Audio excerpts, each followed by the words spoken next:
Here he comes, reversing my driveway like an idiot. It's all right, neighbors. It's fine. He's not a maniac.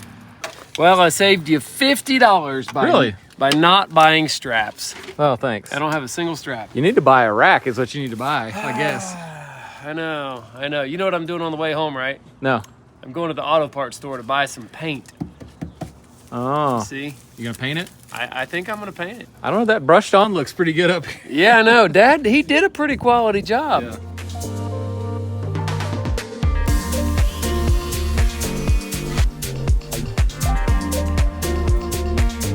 I cut this piece a little too long for Jamie, but he's got a good little trick here for getting it in. If you just bow it down, it'll shorten the length. Pop it in, tight. It is tight, all right. I wouldn't recommend that if you're butting into drywall on the end, because it'll probably bust out your drywall corner and it'll look terrible. You got a crack. But if you're butting into wood, man, make it as tight as you can. I really like that. You can't see the nail holes, really. I mean, we just put like 15 nails in that board. Ray and I are measuring this piece, which is going to meet up with another piece in the outside corner here.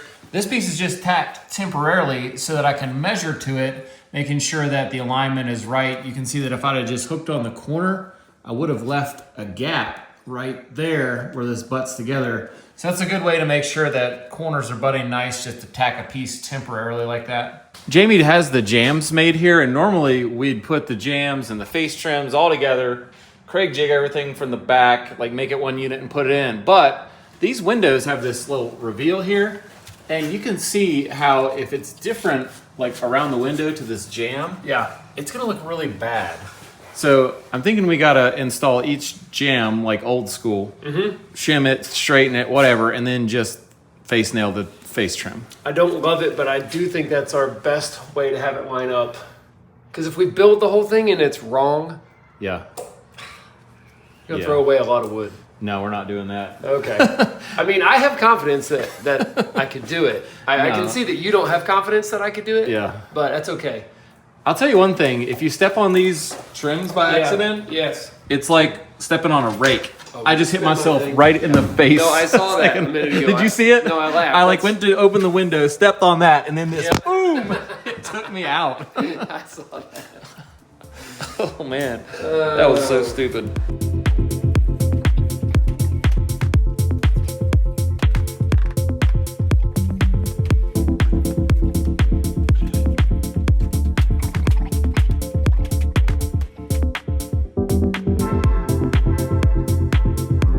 We've got all the jambs on this section installed. They're all looking great. So next thing is I need to face trim this thing out. I'm gonna start with the bottom piece and let it run all the way to the outside edge of the side vertical pieces.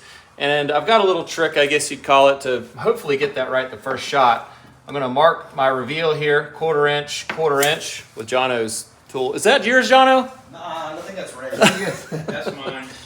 And then I'm gonna shoot a piece of trim on with both of those marks in mind. So I'm gonna shoot it on there, and I'm also gonna line up the corner there so that I can measure from edge to edge, number one.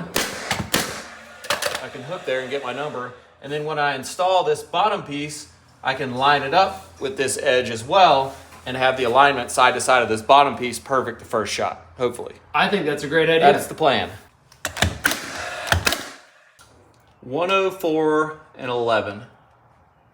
Sorry, 104 and 13. That's a slight difference. Okay.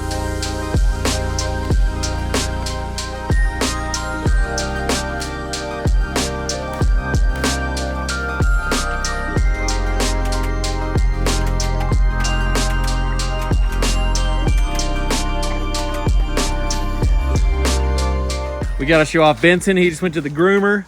He's looking fantastic with, oh, back up a little bit. Oh, dude, even his paws look perfect. Look at that. Looks like he's been at summer Dude, camp. you look so handsome. You got the double handkerchief. Eddie Bauer Wow. photo shoot. I feel like I have to share the struggle with you guys here real quick. I'm putting this window frame together and I'm shooting 2-inch brads, right? 18 gauge. And just to nail this face frame on, Jono, He's also shooting 2-inch brads. those are not in season right now, guys. Dude, I almost hit it the first shot. Like the bird seriously moved. Okay, What was I saying? 2-inch brads. All right, 2-inch brads, sharing the struggle. All right, just to nail this one face frame on, I don't know how many nails I shot, but I can tell you I missed 9 shots. Oh, that's terrible. All right, 9. Look, I'm gonna show you them here. Just to show you what they kind of look like. There's some. Okay, so there's only, or maybe 10. I didn't see that one before. But look on the back here. Look how bad I missed. I mean, they're like, oh. God, that sounds like a banjo. All right, sorry, distracted. All right, here's what I need to say. This is made of yellow pine, all right? These boards. It's finger jointed, so you can't ever tell if the grain is gonna switch direction. But I gotta show you what happens. When you shoot a nail into the edge of it and it hits this grain, it's certainly gonna follow the soft grain and pop out right there. It's very difficult to get it to cross that piece of hard grain. I would almost say it's impossible. Okay. All right, now here's why it matters, in case you're wondering. Since it's all painted trim, I don't care, right? I'm gonna break these nails off. You're gonna putty them and paint it. Nobody will ever know. Well, if this was finished with stain and clear coat, It would suck. it'd be really difficult. I mean, so hard to repair all these and make it look like nothing happened. Now, I gotta tell you, we usually use spruce, okay? And spruce, even though it is, I guess, a kind of pine, it doesn't have those really distinctly different layers of hard and soft grain. It's almost all The soft. nail will go right in spruce every way you Yes. want to shoot it. So what I'm saying is, don't use yellow pine if you're gonna stain them and clear coat, because I don't know how in the world you could build one single window frame, at least with this method, without having nails shoot out everywhere. Good info. That's all I wanted to say. I should be really good at this, you know, because I do it so much.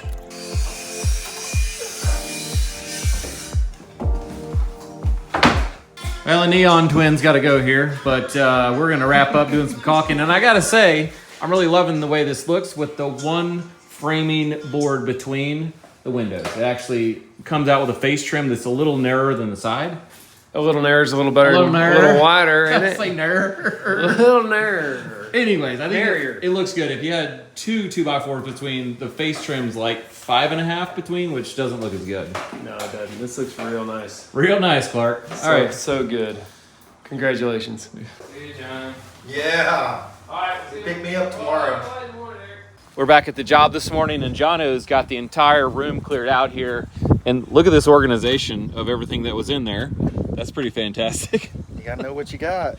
So it's an exciting day. We have the floors ready to go in. They're an LVP plank floor. There's a link in our video description to those floors. The reason I wanted them is because they're wide and they're long and they're LVP. So basically going over concrete like this is not gonna hurt anything about them, and they're gonna go in fast and look like large format awesome. I put a lot of these floors down, but I am gonna scan and watch this install guide since it's easy right there. So here's our boards, extra wide, extra long, large. I've never seen a vinyl plank that large. You could put some wheels on this. Yeah. And, We're also gonna install some of their complete premium underlayment. So this is gonna get us another moisture barrier, which we rolled some on the concrete already. More quiet, more thermal comfort, and we're gonna tape the seams. Jono said he's gonna use this in the windshield of his truck if I got extra, which I think you could. Man. I could just do the whole bus with this.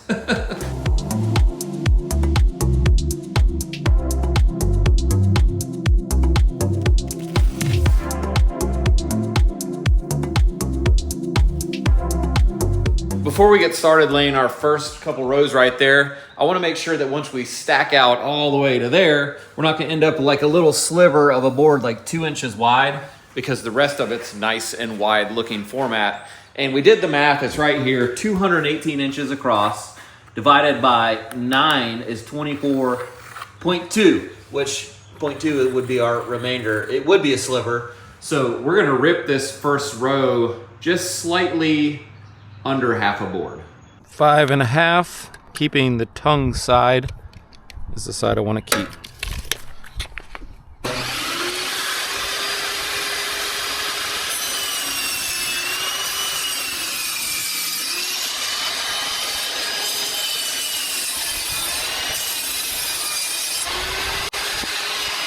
You can see who the old man in the crew is now. There you go, boy. Yeah, I'm probably gonna have to borrow that from you. I have never seen a piece of flooring like that before. I know, that's why I wanted to use it. Seriously, that's larger than you. So this stuff goes together really easy and fast. You just lay the edge in, keeping a 1/4 inch spacing all the way around, and that's installed. So that's pretty fantastic. That was it? Yeah, that was it.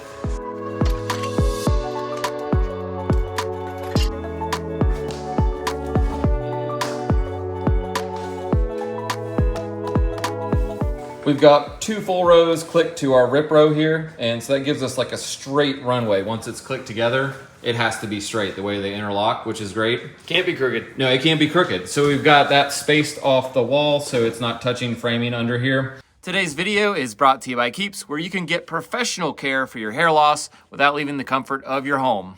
I've been using Keeps myself for about 2 years now, having great results. All I had to do was do an online consultation. They hooked me up with a provider who gave me a treatment plan for my hair loss, and it was really simple and easy. Did not have to drive out to the doctor's office or physically drive down to a pharmacy, which was great. And then my hair loss medication just came in the mail. I get a 12-month supply at a time, but you can also get a 3-month or a 6-month at a time, and you can cancel or pause at any time. And it's also delivered in a discreet package, so no one else would know what it was unless you told them. And Keeps offers the only 2 FDA-approved hair loss medications, so it's a great way to get what you need right to your door. And just on a personal note, being able to keep the hair I have, which I've actually regrown hair from the point where it was getting the worst, has been great for me. It's helped boost my confidence, and I do feel younger when I look in the mirror, which is great. Thanks again to Keeps for sponsoring our video and for the free product. And remember, hair loss stops with Keeps. If you're ready to get started, there's a special offer if you head to keeps.com/Perkins. That's KEEPS.com/Perkins. There's also a link down in our video description below the video. Let's get back to work. One thing we're noticing already is that this sounds really solid underfoot, not hollow and clicky, like some sort of floors I put in before that are floating. And it does have this really thick, kind of heavy rubber coating, and the material itself, how heavy is it? It's actually heavier than I expected, which I think is a good thing because I think it's going to help kind of just hold it to the floor. That sounds stupid, but the last thing you want is a gap underneath the flooring. And so I think this stuff's just going to hug the floor. That's what I'm saying.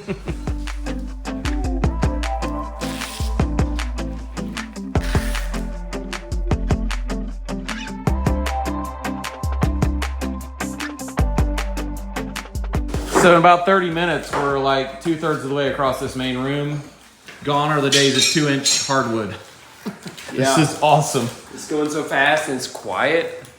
You notice how quiet it is in we're here? just cutting the pieces with a knife. I know. Shh, be quiet. Hush. Think about that floor nailer. Pow! Dude, I'm telling you, this is magic. Moly. So if you've never done a floating floor like this, there's a couple other things we're doing to make it work well. Of course, we're using the underlayment. We're leaving a 1/4 inch clear around the entire perimeter for expansion and contraction. And we're staggering the joints like a good foot from each other. And we're not doing like a set pattern. We're doing a random pattern, which I think is going to look better. We're working our way into the bathroom now, and we're going to lay this flooring under the vanity cabinet, which most of the time you wouldn't do with a floating floor. But the one I have has legs, so you can see under it like 4 inches. So you pretty much have the floor under it in that case. So we're just gonna do it. This thing here, I'm gonna mark it here on the face. I'm just gonna mark it on the flange though. And then I'm gonna do the same thing on the end. If I can possibly get it in the position or it will be clipped in. It's pretty close. Wow. What do you think? Complicated.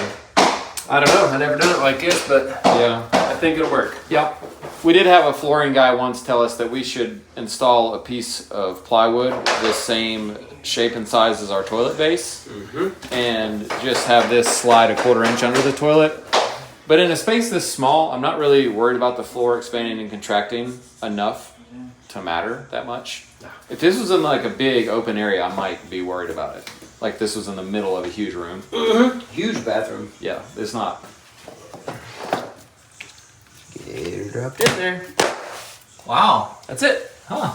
You know, I'm starting to wonder if it's easier to go backwards. Are we doing this right? Yeah, no, I watched the video. And Seriously? everything, yeah. Okay. It's good. It's easy both ways, but yeah, we're reversing how we're installing this, going this way.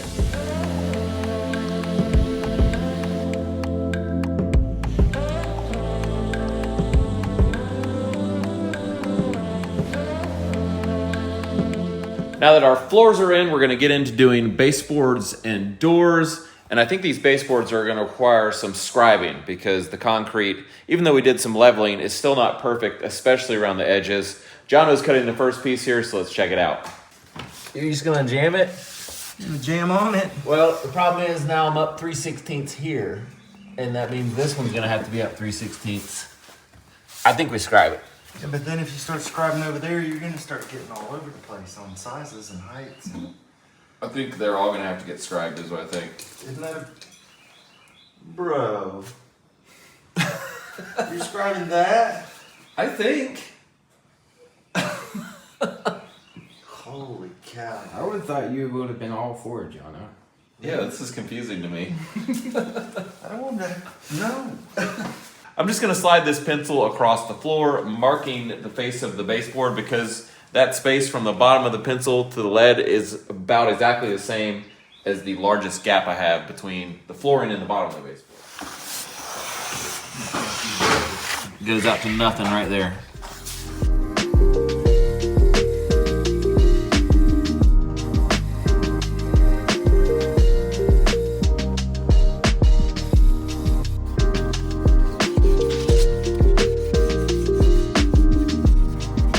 So these 1x6s are pretty stiff, like laterally, so they won't bend down to match a floor. 1x4 baseboards might, but in the case that you just couldn't do this or you didn't want to do the scribing thing, you could install shoe mold, which is only about 1 inch tall, so it's very flexible and it could follow the shape of the floor, but that's a whole nother step, making basically twice as many cuts as it would take to install the baseboard, but then you don't have to scribe. So I don't know, it's just whether you want the shoe mold look or you want a cleaner look with just the baseboard.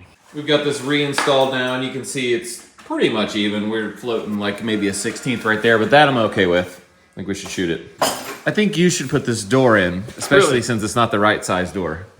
Really? Arlo!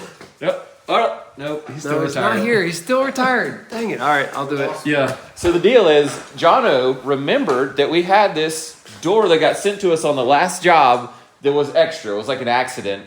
They didn't want it back. We put it in the shop. Then we forgot about it. But Jono remembered. He's like an elephant. And in his mind, he was like, wait a minute. Elephants have good memory. Is that right? Sorry. I don't know. Elephants have good memory. Have you seen the movie Zootopia? No. Where you haven't? No. With the rabbit and Yeah. the fox and the okay. Probably gonna have to scribe that one too, eh? No. I think it's good. Look at it. Yeah, but the end is like a 1/4 inch off the floor. No. Yeah. It's no big deal. This baseboard was really gapped. We didn't get the floor leveler all the way in this edge. So Ray's having to turn his pencil up vertical to give us a really wide scribe. That's like 3/8 of an inch-ish. And that's gonna mess us up when we add this little scrap here. We may have to rip that whole board the same amount as we rip off of the ends of this one. Since we're having to do kind of crazy rips and some butt joints, I'm not attaching any of these baseboards until we have the second board fitted to it to make sure that I don't need to adjust the first board a little bit. And we've had to do that twice actually. So a little bit of guess and check here, making sure all the boards fit together before shooting them off. The shiplap looks awesome. It does. Right? Yeah. But it caused Jamie a little problem hanging this Well- standard jam door here. You remember the front door, we had to make an extension jam, right? Because our wall was too thick. Well, same thing here.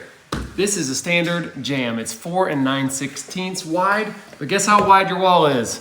Wider. Wider than that. Now, if it had had standard drywall, 1/2 inch drywall on each side, it would have worked out perfectly with no additional work. But that is not what is happening here. Come check out the trim. If I nail a piece of trim up, you're gonna have a little, I don't think anybody will notice. We have a lot of big stretch. I saw it in your shed.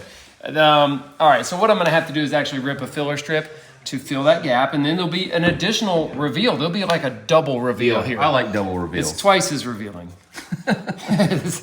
Okay. Which actually, I don't mind at all. The look of it, it doesn't bother me. I ripped this shim board down to be the same 4 9/16 so that I have a bigger, wider, flat area to attach that little spacer piece onto. Oh, smart. On this side, it's a little different. I've got this huge gap, and I didn't want to use up all your baseboard because that's the only wood that I have to use, and I counted, it looks like we're about out. I'm gonna cut these flush with the inside of this edge, creating the same type of thing I have on the other side, and then I might just scrap in a few other filler blocks as a nailer, and then I can strip this side Nice little out backing. easily as well. This side, I'm putting flush. Now you might ask, why would I put one side or the other side flush? And I'm doing the side that has the hinges on it flush, as if nothing wacky is happening here, because it's more important that the hinge side doesn't have any interference. That allows the door to operate properly. It does. Although we did the opposite on that one. But the jamb needed to go all the way to the outside because it had a threshold. That's on that right. There was other things that dictated where that one had to one. No go. threshold on this door. All right, so I know it's sounding a little bit complicated. It's really not, but we put the hinge side on the side where nothing wacky is happening.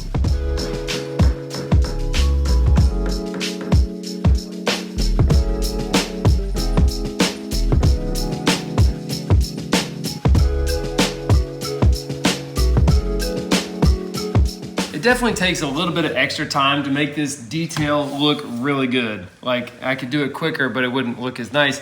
And now that I'm kind of seeing the final product coming together here, I'm liking it so much that I'm gonna vote maybe we just do this on all of them anyway. You know, like rip these down. No. It's adding an extra detail. It could be like our signature door trim. It could be yours. It could be something to be like, oh, they built that. Yeah, look at the door trim. So you can see that for sure. When we're doing trim work, we're always talking about that 1/4 inch reveal that we do on face trim. And I gotta say that if you're looking around your house right now and you don't see a 1/4 inch reveal on your face trim to your jambs on your doors and windows, it's a telltale sign, I would call it, of someone doing the woodwork that was new to it, or an amateur. That's right, and I think they're trying to do such a perfect job by lining it up just perfectly, when really the reason for the reveal is to give us a place for imperfection to happen, for any variation in the absolute straightness and alignment of these two materials. That's right, and it gives you a place to bed a bead of caulk in if you need to paint it. You ever tried to caulk like a seam that's just a straight board? Impossible. It's impossible. So that also is a big deal.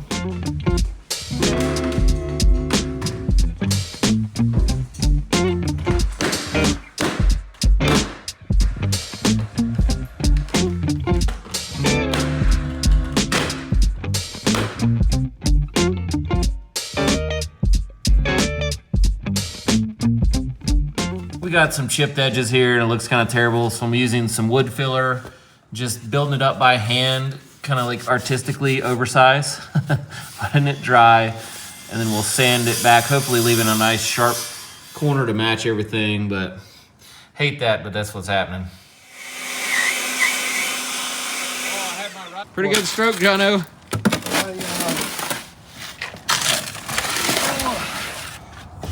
Works pretty good. I think my dad found that paddle in the lake. It probably floated down from the Nantahala River, and then he gave it to me. Yeah, I think I got a couple of these from the same. This looks great right here, but I was looking at what was over here, and I'm kind of wondering what happened. Y'all missing winter already? Yeah. It'll last forever. We are back at the job for our final day for a little while, and we're wrapping up all the painting, bifold doors, doorknobs. Jono's working on that, and we've spared you the bulk of it. We've actually been painting since first thing in the morning, and is now 1:11 in the afternoon, painting white over white. I did buy pre-finished closet doors, which made the guys really happy, me really happy. They were a little more expensive, but I think that'll be worthwhile.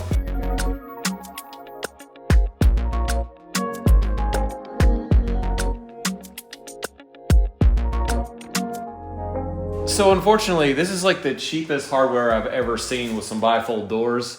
It's not even got a roller up here, and just sticking this thing in the track one time, it's all like destroyed feeling. I did double check the directions, and it is supposed to just jam up here in this track. There's no slider or anything. And this one, it just came out of the door as soon as I put it in there because it's so tight in the hole up there. And the bottom one instantly stripped out. Like when I put weight on it, it just went straight down. Like it won't even stay threaded. They're pre-finished, but they just painted the hinges.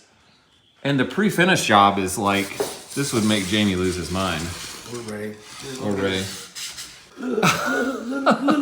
I'm sure I could find some really nice bifold doors somewhere, but I don't know where.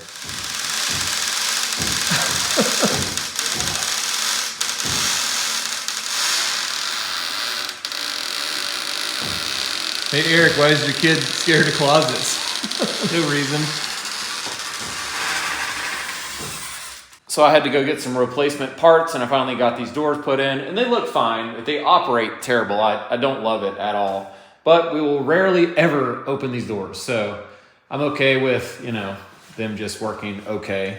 Got to put the knobs on, but they do operate, and once they're latched, they're so offset that you almost have to help them. Oh my gosh.